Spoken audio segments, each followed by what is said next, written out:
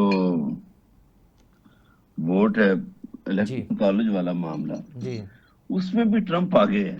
اچھا ہاں، وہ جو سوئنگ سٹیٹس ہیں جن کو 7 ریاستیں جو ہیں امریکہ کی، ان میں بھی اب ریپبلکن زیادہ ہیں، ٹھیک اور ٹرمپ نے زیادہ محنت انہیں ریاستوں میں کی ہے، اور اس کی مہم میں وہ اور جگہوں پہ تو شاید نظر ہی کم آیا ہے، انہی ریاستوں میں رہا، تو الیکشن تو وہ جیت جائے گا۔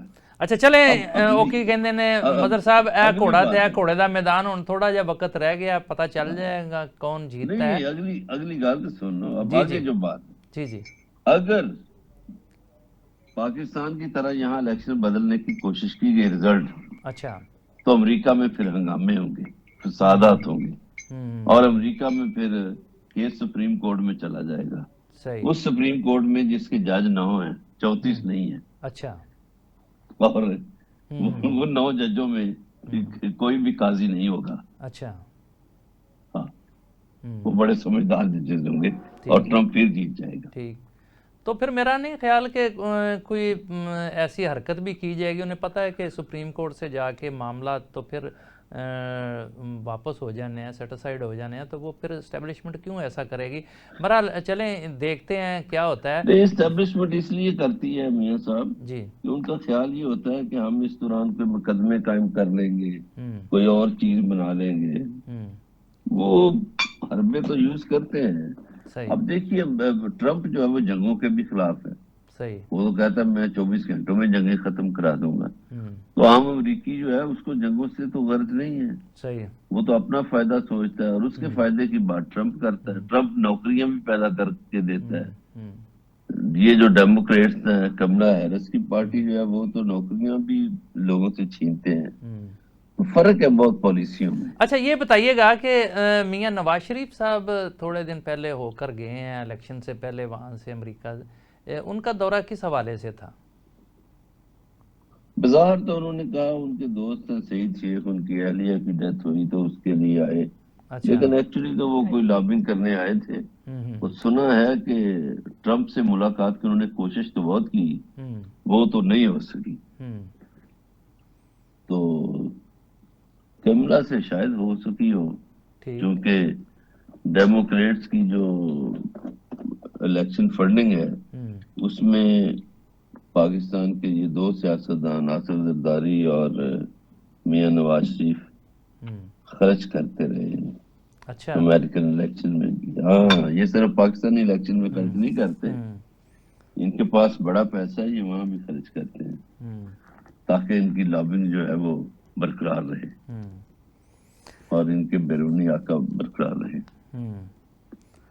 اچھا مظہر برلا صاحب یہ بتائیے گا کہ امریکنز جو بھی جیتے، زیادہ جس طرح آپ کہہ رہے ہیں کہ ٹرمپ کا امکان ہے، تو پاکستان کی سیاست پر اور پاکستان پر اس کے کیا اثرات مرتب ہوں گے، اور اوورآل دنیا میں کس قسم کی تبدیلیاں متوقع ہیں؟ دیکھیے دنیا میں اس وقت 2 بڑی جنگیں ہو رہی ہیں، اور ان 2 جنگوں کے باعث بہت سی بیماریاں ہیں اچھا پھیلی ہوئی ہے، جو وبائی امراض پھیلے ہوئے ہیں پوری دنیا میں، جی جی خاص طور پر گلے کے، تو وہ ظاہر ہے یہ بارود اتنا پھینکتے ہیں آپ تو اس کے اثرات تو ہوں گے، تو ٹرمپ کے آنے کے بعد ظاہر ہے یہ 2 جنگیں ختم ہو جائیں گی، اس کی کوشش ہوگی۔ ٹھیک تو امن اور جنگ کا جتنا فرق ہوتا ہے اتنا ہی ٹرمپ اور بائیڈن میں فرق ہوگا. صحیح صحیح. اچھا مظہر برلاس صاحب آپ ہمارے ساتھ ہی رہیے گا. ابھی ہمیں جوائن کیا ہے سابق ڈپٹی اٹارنی جنرل خالد حبیب اللہ صاحب نے. جی السلام علیکم خالد صاحب. جی وعلیکم السلام. آپ سے بات ہو رہی تھی اور کال ڈسکنیکٹ ہو گئی. صرف یہ جاننا چاہ رہے ہیں, ہمارے ناظرین بھی یہ جاننا چاہ رہے ہیں کہ اب عدالتی خد و خال کیا ہوں گے, کیا آئینی سربراہ کے آئینی بینچ کے جو سربراہ ہیں وہ زیادہ با اختیار ہوں گے, ان کے پاس زیادہ کیسز جائیں گے, یا سپریم کورٹ کے چیف جسٹس جو ہیں وہ زیادہ با اختیار ہوں گے؟ اور ایک اور تھا کہ کیا یہ جو 26ویں آئینی ترمیم چیلنج کی گئی ہے یہ حکومت کے مقرر کردہ آئینی بینچ کے سربراہ کے پاس جائے گی, یا کہ اس پہ فل کورٹ بننے کا امکان ہے؟ دیکھیں, یہ جو لیجسلیشن پچھلے 2-3 دنوں میں ہوئی, جی اس سے پہلے جو ہے وہ پریکٹس اینڈ پروسیجر ایکٹ کے تحت جی اس میں چیف جسٹس آف پاکستان, اس کے بعد 2 نیکسٹ سینئر ترین ججوں پہ مشتمل جو یایب فریدی صاحب نے بنائی تھی کمیٹی, جی تو اس کمیٹی کے 2 ممبران نے ریکویسٹ کی چیف صاحب کو کہ کمیٹی کا اجلاس بلایا جائے, جی لیکن چیف صاحب نے اجلاس نہیں بلایا. ٹھیک. پھر اسی پریکٹس اینڈ پروسیجر ایکٹ کے تحت پرووائڈڈ ہے کہ اگر چیف صاحب اجلاس نہ بلائیں تو دیگر 2 ممبر جو ہیں کمیٹی کے فاضل جج صاحبان وہ میٹنگ کنوین کر سکتے ہیں. تو انہوں نے ایسا ہی کیا. جسٹس منصور علی شاہ صاحب اور جسٹس منیب اختر صاحب نے 2 ججز نے میٹنگ کی, اور میٹنگ میں یہ ڈیسائیڈ کیا کہ جتنی بھی 26ویں آئینی ترمیم کے خلاف آئینی درخواستیں آئی ہوئی ہیں وہ فل کورٹ میں لگائی جائیں, اور فل کورٹ کے لیے انہوں نے ڈیٹ بھی اس میں دے دی کہ 4 نومبر سے اس کو کاز لسٹ میں شامل کیا جائے. ٹھیک. تو وہ چونکہ ان ترامیم سے پہلے کا فیصلہ ہے, کمیٹی اس وقت وہی کمیٹی رائج الوقت تھی, تو وہ ان کا فیصلہ بھی اب برقرار ہے. تو اصولی طور پہ تو اس فیصلے کی روح سے چیف صاحب کو یہ فل کورٹ جو ہے وہ بینچ اناؤنس کر کے اس کے سامنے کم از کم 26ویں آئینی ترمیم کا کیس جو ہے پٹیشن جو ہے وہ رکھنی چاہیے, اور فل کورٹ اس پہ جو فیصلہ کرے. لیکن یہ بتائیے گا کہ ٹیکنیکل مسئلہ بن گیا ہے کہ آج جو آئینی بینچ بن گیا ہے, اس کے جو 7 رکنی بینچ بنا ہے, اس کے جو ججز ہیں, کیا وہ بھی اس فل کورٹ میں بیٹھیں گے؟ دیکھیں, اس فل کورٹ میں انہیں بٹھایا بھی جائے تو ان کو نہیں بیٹھنا چاہیے, کیونکہ وہ اس امینڈمنٹ کے بینیفیشری ہیں, اس امینڈمنٹ کی روح سے ہی وہ بنے ہیں. تو وہ جس لیجسلیشن کے ذریعے بنے ہیں اس لیجسلیشن کے خلاف جو ہے پٹیشن ہے, تو جو ایک روایات ہیں سپریم کورٹ آف پاکستان کی, اور بلکہ کوڈ آف کنڈکٹ میں بھی یہ ہے کہ اگر جج کا ذاتی مفاد وابستہ جس کیس میں ہو اس میں جج صاحب کو جو ہے اجتناب کرنا چاہیے, اس بینچ میں نہیں بیٹھنا چاہیے. جی ٹھیک. اچھا, تو اس لحاظ سے تو ان کو نہیں بیٹھنا چاہیے. ٹھیک ٹھیک.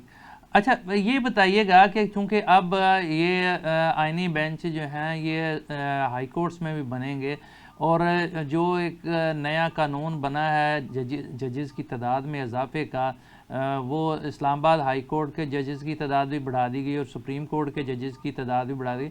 باقی جو 4